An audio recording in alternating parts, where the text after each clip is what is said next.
All right, combat warriors. So we spent most of last week with the 7-day metabolic kickstart.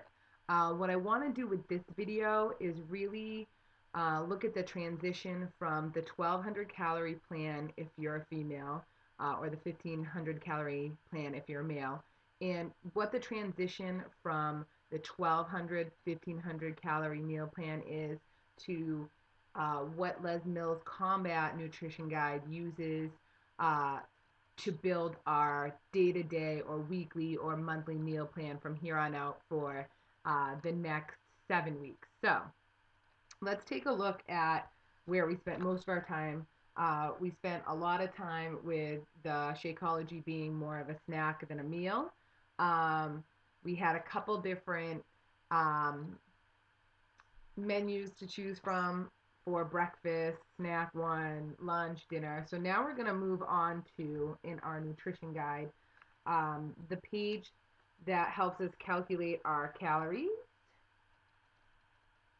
All right. And also the page that shows us what we need each day. Now, what we need to look at first is how much we weigh. In the book, they actually give an example of a 145-pound person multiplied by 12. So their daily intake of calories ends up being 1740. That's actually right around what I weigh, so I use that as an example. Um, and then you're supposed to round up to your nearest block. So if you're 1450, you round up to 1500. If you're 1150, you round up to 1200. You're always going to stay in that block plan. Um, the calorie kata blocks that they show on page 39 in the book, um, as far as your breakfast, snack one, lunch, snack two, dinner, that's really what you're going to want to look at. And this, I think, is the part that can get really confusing.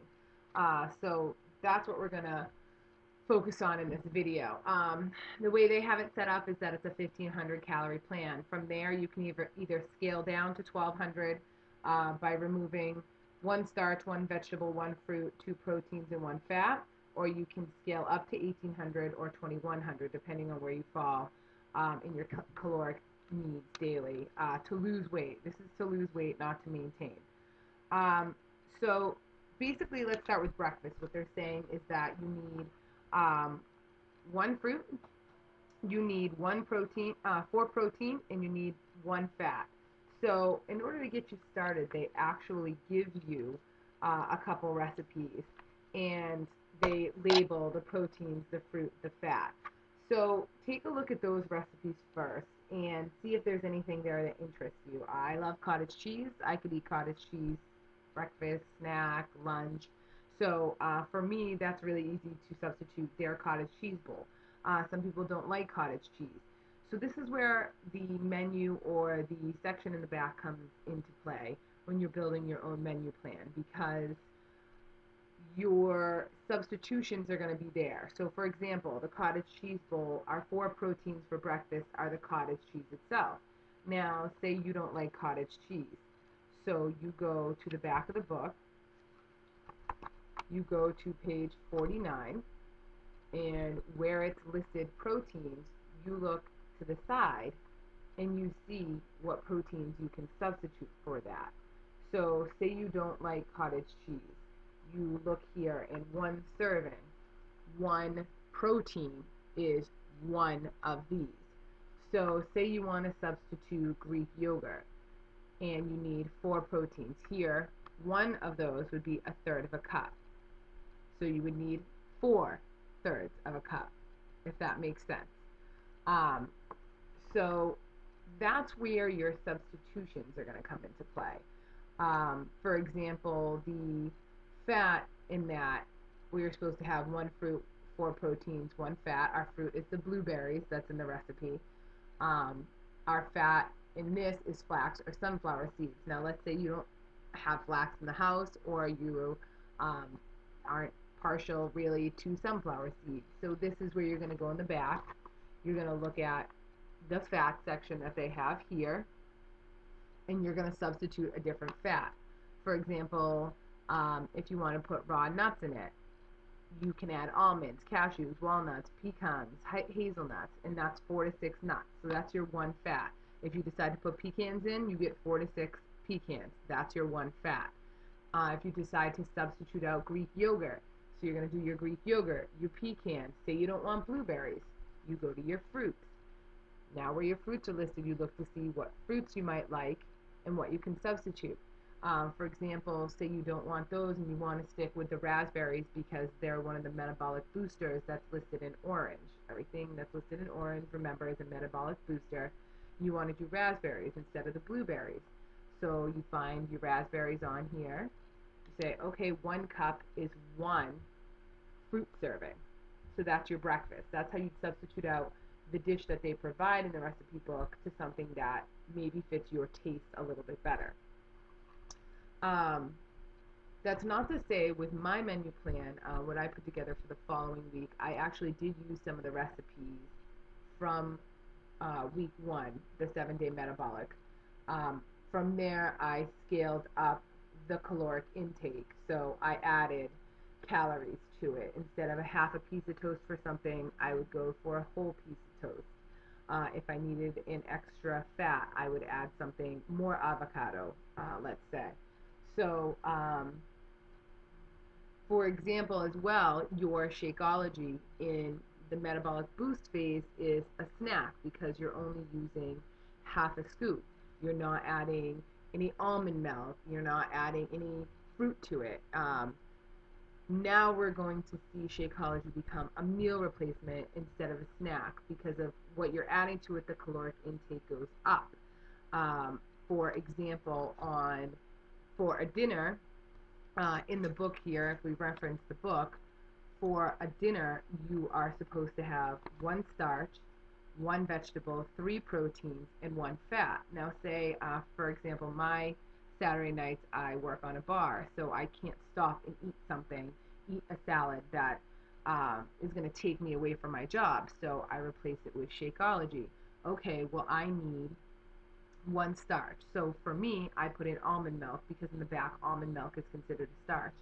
I need 1 vegetable. Well, it's easy for me to just throw something like baby carrots on the side. Every time that I walk out back, I can go ahead and pop a couple carrots in my mouth.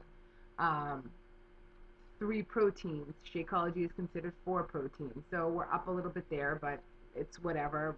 We live a life. We have to modify and adjust where we can. And then 1 fat, I put almond butter in it. Um, so that's where you're going to look at your recipes and say, okay, yeah, in the book it says that Shakeology is actually a breakfast. Um, but for my lifestyle, I need it to be a dinner at some point. So that's how you'd modify by adding something to it. Um, you need to up your calories. Right here on page 38 is where it's going to tell you what you need to add. So you need to add a starch, you need to add a vegetable. Um, so the meals that are provided in the back here for breakfasts, for lunches, for dinners, they are, most of them, 1,500 calories. And right below the recipe itself, it will tell you, in order to make it a 1,200 calorie dinner, lunch, whatever, you need to, for it to fall into that caloric intake for a day, then you need to take this away or you need to add this to it. And if something's listed there that you don't really like, something you're allergic to, okay, I'm allergic to blueberries, I can't eat those. Okay, so how many strawberries replaces your fruit in that meal? Um, you don't always have to use exactly what they provide. Likewise, the meals that we saw in the 7-day metabolic booster, for those as well, there are options to increase our calories. Okay, we'll find out what you need to add to it. If I want to increase something, it says here, for the grilled steak and arugula salad for a dinner, if you need a higher calorie modification, which here is 1,500 calories, you would add 4 ounces of beef to it. Okay, well now it's telling me that I need a starch with dinner. What can I add? A potato, a sweet potato, a piece of bread, half a pita, whatever it is that you decide to add, you need to recognize that not only is that one, more calories, but also you're constantly trying to balance your fats, your proteins, your starches, your vegetables. because that's really where um, this comes into play as far as what your body's going to look like over the next 7 weeks. Week one, we focused on jumping our metabolism up a notch and burning fat. From here on out, in order to have the energy level to bring it to the next level in every single one of our workouts, we need to make sure that we're fueling our body the right way. So, yeah, could you sit down and have a bowl of cereal for breakfast? Absolutely, you could. And that's not saying that on days where you need to rush out the door that you can't do that. However, our optimal breakfast should always consist of 4 proteins, 1 fat, and 1 fruit. And you always want to remember that grapefruit, if you're going to put that as a breakfast, and I would always suggest either breakfast or a snack, depending on what you decide to do, it's a metabolic booster. So if you're going to drink the juice, if you're going to eat the grapefruit, eat it 10 minutes before you eat your meal. This is where it's going to increase your calorie burn. These are what we need to be focusing on. Um, yeah, for a snack, could we just throw together something? Absolutely. But here, our nutrition guide is telling us we need 1 starch, we need a fruit, and we need a protein. Okay, well, for me, like, I love my 7 grain whole wheat toast. So I'm going to have a piece of bread, I'm going to have some cottage cheese, and I'm going to have a fruit, whether it be blueberries, strawberries, raspberries. I'm always going to try to edge on raspberries because they're my metabolic booster. But if it's something you're not partial to, then you pick a different fruit in the back of the book. The important thing is to remember we're always balancing our fats, we're always balancing our proteins. Um, there's a reason that they have each one of these in the order that they do and why you're eating each thing at each meal. So it's not so easy as to just sit down and say, oh, well, today I'm going to have the dinner for lunch. Well, the dinner that they provide you with has a certain amount of balance to it. So it's not an easy just, I'm going to have my lunch for dinner, I'm going to have my dinner for lunch. You always want to remember that when you're planning your meals, there should be a balance between everything.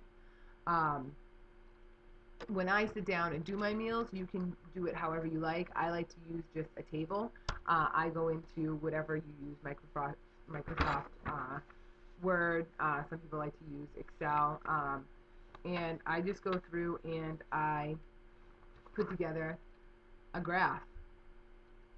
And I say, this is my breakfast, Monday, Tuesday, Wednesday, Thursday. I'm always going to look at what I'm using for ingredients because I don't want anything to go bad. An avocado isn't going to last more than 2 days in your refrigerator. So if you're going to use it on a breakfast, make sure you're using it for lunch or you're using it the next day for lunch. If you're going to use half a grapefruit for one day, use the other half of the grapefruit the next day. Make sure when you're planning your meals, you're doing it cost efficiently because healthy food, even though it doesn't really cost more, it goes bad quicker because there's no preservatives in it. So you always, always, always want to make sure that when you're planning your meals, that you're using your ingredients wisely throughout your week. For example, one of the first dinners that I have is the roast chicken. Well, I'm going to take the whole rotisserie chicken, I'm going to eat that meal with the broccoli and whatever else is with it, and then I'm going to tear my chicken apart and put my chicken in a Tupperware. And I'm going to use that same chicken for a salad the next day. And then the next day I'm going to use it for a dinner. I'm going to make sure that over the next 3 days I use that entire chicken. There's no need to waste it. There's no need to cook, pick up a pound of chicken and then cook one meal out of it and move on to a meal plan that doesn't have, move on to a day of meal planning that doesn't include an ingredient you just used the day before. It's silly. You always want to make sure that your shelf life on a product is usable over the next couple days. That's why it's great to use things like frozen peas and frozen corn. Most of those things are frozen at the peak of their growth, so they have a lot of vitamins and minerals, and likewise, they're just easy to um, keep in the freezer, and you don't have to worry about them going bad or wasting money. And we're always going to say use fresh products, use organic if you can. Well, that's great. I live in a real world where I don't have the money to be constantly at the grocery store, shelling peas, making sure everything's super fresh. So make those decisions where you need to make them. The important thing is that you make the lifestyle change, not so much that you need to get everything super clean and super organic. Um, where you can do it, know your dirty dozen. There's even apps on phones now where you can look that up and find out what the dirty dozen are. So when you're grocery shopping, you know what to choose organic and what you should choose. Other things that have hard shells that it's not something you really need to worry about. Um, So overall, to sum it up, um, when you're planning your menu, make sure that you're checking the back for substitutions if it's something in the dish that you don't really like, that you're adding whatever you need to as far as a starch or taking away a fruit or adding a fat where you need to meet your caloric intake. Um, it can be confusing at first when you're looking at the nutrition guide, trying to figure out exactly what you should substitute, what goes well together. You know what things you like. You may even want to go through the book and highlight those things that I know I like these things. Um, I know this is easy for me for breakfast. If you're somebody who drinks Shakeology at breakfast, know how to modify your Shakeology so that you're taking in your four proteins, your fruit and your fat in that one meal and not adding things that you're not supposed to and not having starches in there when they ask you not to put those in. Learn to modify those things so that you can get the best results from the nutrition guide. Beachbody, we're very lucky that they put so much time and thought into how they put their meal plans together, from P90X to Insanity to Les Mills Combat. I feel like it's done nothing but evolve to help its customers really see the best results from each program. So take advantage of what they provide you with. Just because you think oatmeal is a great option or it's fast or it's great, well, it's not what you should be eating in the morning. It's not what's going to provide you with the fuel to burn the fat that you want to burn in order to get the best results. So, on that note, I hope that was helpful. If anybody has any questions about the substitutions, about putting your own meal plan together, feel free to contact me. That's what I'm here for. That's part of the reason I'm a Beachbody coach, is because I know that to get started, you sometimes need the help. So, I hope that helped, and I hope you guys have a great afternoon. All right, we'll see you later.